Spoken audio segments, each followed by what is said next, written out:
जम्मू कश्मीर पर भारतीय कब्जे के 77 साल पाकिस्तान समेत दुनिया भर में आज यौम स्याह मनाया जा रहा है। मकबूजा जम्मू कश्मीर पर भारतीय कब्जे के 77 साल मुकम्मल होने पर आज पाकिस्तान, आज़ाद कश्मीर, गिलगित बल्तिस्तान और दुनिया भर में यौम स्याह भरपूर अंदाज में मनाया जा रहा है। इस मौके पर कश्मीरी आवाम से इज़हार यकजहती और भारतीय मुजालिम के खिलाफ एहतजाजी रैलियाँ, वॉक, सेमिनार्स और तस्वीरी नुमाइशों का एहतमाम किया गया। वफाकी दारुल हुकूमत इस्लामाबाद में दफ्तर खारजा से डी चौक तक मरकजी यकजहती वॉक का इनेकाद किया गया, जिसमें मुख्तलिफ वजारतों, तलबा, सिविल सोसाइटी और आम शहरी बड़ी तादाद में शरीक हुए। शाहराह दस्तूर, पार्लियामेंट हाउस और डी चौक पर कश्मीर बनेगा पाकिस्तान के बैनर्स और पोस्टर्स आवेज़ा किए गए हैं। वफाकी हुकूमत की ज़ेर निगरानी कश्मीर में भारतीय मुजालिम को दुनिया के सामने उजागर करने की खसूसी मुहिम जारी है, जबकि वजारत इत्तलात, वजारत खारजा, PTA और इस्लामाबाद पुलिस की जानिब से भरपूर इंतजाम किए गए हैं।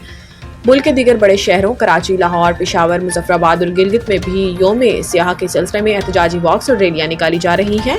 आज का दिन पूरी कौम की जानिब से कश्मीरी अवाम के साथ रिश्ता ईमान, अज़म व हौसले और यकजहती की तजदीद का दिन करार दिया जा रहा है।